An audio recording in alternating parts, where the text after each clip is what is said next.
Blood, bullets, bananas. The three B's combine to create My Friend Pedro. Developed by a one-man team over in Sweden under the company name of DeadToast Entertainment, a level designer for games such as Little Big Planet and Tearaway. This potassium-fueled ride is published by none other than the boisterous Devolver Digital. My Friend Pedro comes to PC and Nintendo Switch. Lock and load your weapons, put on your dancing shoes, as we're diving straight in to this review. You wake up to the voice of a floating banana with a smile on its face. You've been captured by a butcher and are soon to be harvested for your meaty bits. Understandably denying your potential consumption, you get your bearings and head out to take on Mitch the Butcher. As the game goes on, you start to discover more about Pedro, your friendly banana compatriot, and that there's a massive organization under control of the dictator of the internet that's seemingly out to get you. Or rather, you're out to get them. The story is a fairly basic revenge plot, but it knows it's super simple. It revels in the fact that this is a video game. It pokes fun at violence in video games, video game addiction. It even has bounty hunters in ugly Christmas sweaters and nerds hanging out in the sewer. It's an absolute joyride in terms of the very simplistic story. Slowly, as the game goes on, it starts to unravel the mystery of who the main character is and why Pedro was there helping them. The ending is relatively satisfactory. It definitely fits the theme of the game, being weird and bizarre. I think that people that play through the short 3-hour storyline will be mostly satisfied with the minimalistic story the game has to offer, considering this is focusing on gameplay and not narrative.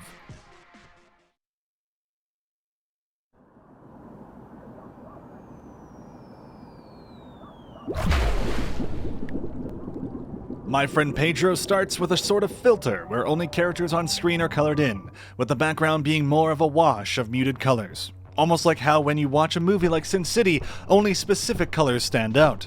This not only allows the player to know who to shoot, but also allows for a very striking visual art style. The player character has a bright yellow shirt with a black long-sleeve jacket over top, featuring a banana on the back. He's wearing a mask that has vibrant bright white eyes beaming out of it. You also happen to match the color of Pedro, your friend. So immediately the player knows who's on their side, as none of the enemies are wearing yellow or happen to look like a banana. There's 5 different environments for the player to explore. One in particular is in Pedro's domain, which is an absolute acid-induced blast. This is where the game gets really colorful. These are my favorite levels, visually. Unfortunately, when you go into a sewer shortly after, it turns into a bunch of browns and grays. The game, in my opinion, had a lot more visually interesting things going on with the early start, and kind of fell off the wagon just after the midway point. I would have liked to see more of the art style continue over from the beginning of the game. Overall, though, the presentation is still really solid. It's beautiful to look at in motion. The way your character moves about as you perform insane amounts of parkour never gets old. The slow motion also works beautifully in bringing out the animations. Every now and again, though, your character will freak out as you land, but it has no effect on gameplay. It just looks a bit janky at times. As for PC options, the player has a sparse selection of graphical choices. You can select resolutions up to 4K. A new patch just got released to unlock the frame rate, although at the time of this review, I haven't had the chance to test it out. You can set the graphical fidelity to low, medium, or high. There's shockingly no anti-aliasing options. It's not a problem at 4K, but it still would be nice to have anyway to help clean up the jaggies at lower resolutions. Under audio options, you can adjust the music and sound effects volume, although no master volume option. Lastly, I should mention the music. The music in My Friend Pedro is by Navi D, with some other tracks done by Noise Cream. This game wouldn't be complete without a kick-ass soundtrack to go along with it. When you go into slow-mo, the song slows down with you, but maintains its sweet, thumping tunes. My favorite track is The Alien by Noise Cream. It happens to be during a level where you're skateboarding. The track is so freaking on point that I could listen to it for hours while trying to S-rank that level. But don't let that take away from the rest of the soundtrack. It's just chock full of great tracks to listen to, some of the best in recent memory.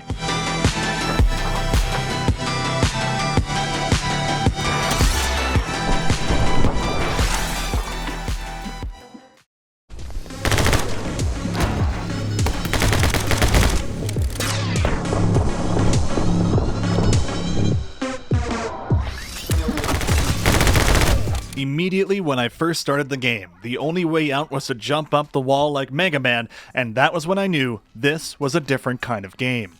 Now I know this was based off an old Flash game made by the same guy that worked on this. I have yet to play that, but regardless, with the way the movement feels right off the bat, I knew this was going to be something special. Everything feels really snappy and timed perfectly. The animations feel responsive and accurate for the most part, and you can see what your character is doing on screen. When you go into slow motion, you can feel the weight of your character being dragged down by the gravity and falling into a better position to shoot your enemies. That leads me into the gunplay. The gunplay is absolutely awesome. It takes roughly 3 shots per person to take them down, at least with the pistols. Or, if you are a bit more accurate, 1 shot to the head, 1 shot to the chest should do the trick. You can lock onto multiple enemies by hitting either the right mouse button or left trigger and independently moving your free aim with the right stick or mouse. By the way, all the buttons in the game are fully rebindable, regardless of whether or not you're on controller or keyboard and mouse. You can also change the lock-on sensitivity for the controller as you aim with the right stick. I felt that keyboard and mouse was more my style for accurately aiming whilst S-ranking the levels, but controller is still solid for a fun time. I just felt I couldn't line up perfect headshots as easily, but I'm not very good with controllers to begin with. Each weapon feels like it has its own specific task. You know that pistols are relatively accurate, but are semi-automatic so you can't spray and pray. The submachine gun, which is basically an Uzi, is the opposite of the pistols. Inaccurate, but can fire crazy fast. Did I mention you can also dual-wield the pistols and the submachine guns? This leads to some absolutely awesome engagements. Then, there's the shotgun. This is one of the best shotguns in a video game I've ever used. The loud punch and impact that comes with using it feels badass. I love the way that you can see each individual part of the shell spread out of the gun in slow motion. The way it shreds apart your enemies is super visceral and allows you to even kick their body parts into other victims, which is just so dang fun.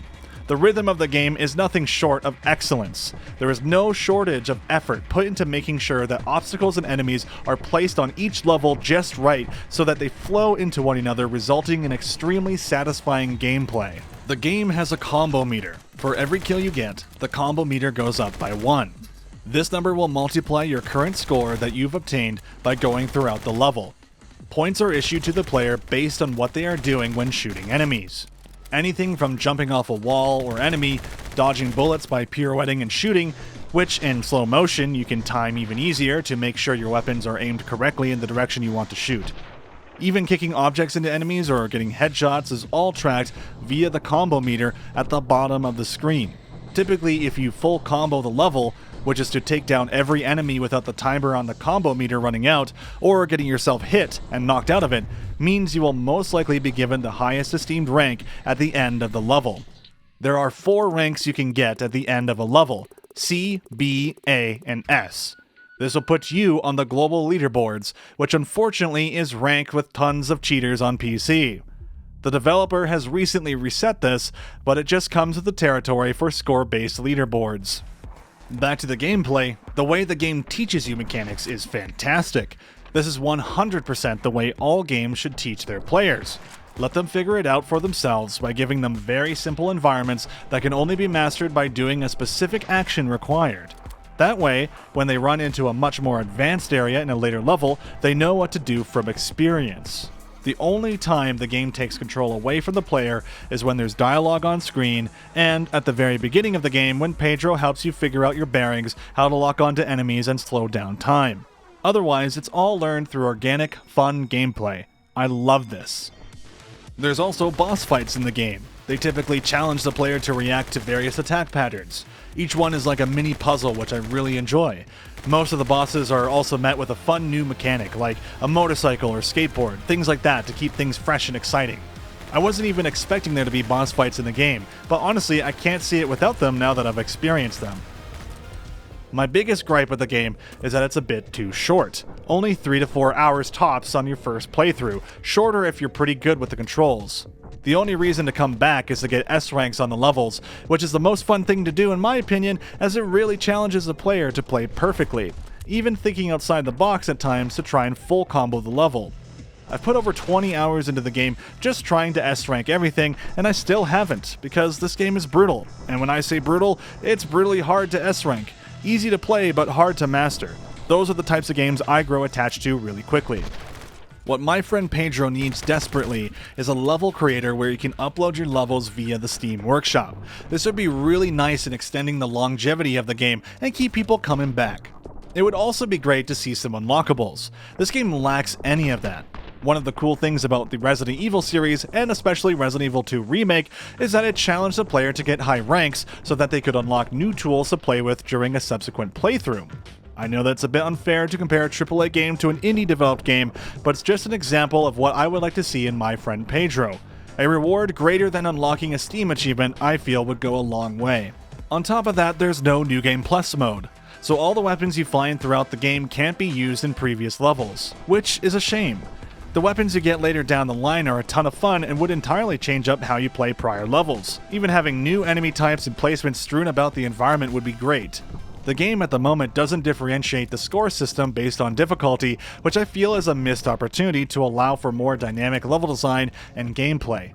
Think about how in classic Doom 1 and 2 that there would be different enemies on the map depending on the difficulty you play on. Currently, there are 3 difficulties in my friend Pedro: normal, hard, and bananas. Bananas stops your health from regenerating, and enemies react to you extremely fast. Although, thankfully, they all have the same amount of HP. The issue is, you only get an additional 50,000 score for playing on bananas, when some of the scores on the levels are in the millions. It hardly feels worth it in the end to play on said difficulty other than bragging rights. There isn't even an achievement to beat the game on bananas difficulty, and again, no unlocks associated with doing so.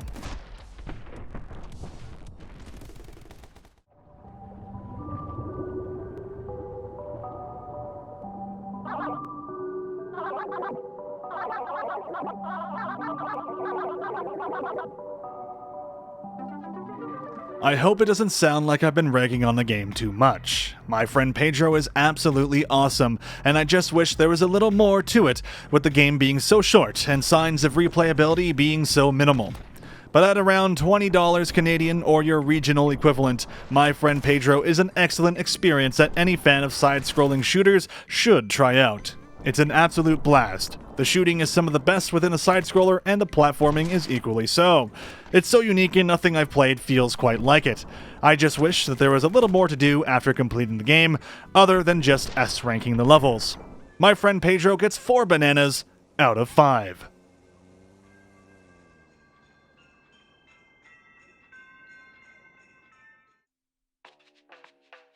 Thank you very much for watching my review of My Friend Pedro. I hope you enjoyed. I know it's been a while since my last review, and I want to get in the habit of releasing more of these. I have a few games in mind that I want to review for you guys, so please look forward to them. I'll be posting all of my scheduled content on Twitter and Facebook, so be sure to follow me there for updates of things coming out during the weeks. Other than that, thank you very much for watching this review, and I hope you all have a wonderful rest of your day.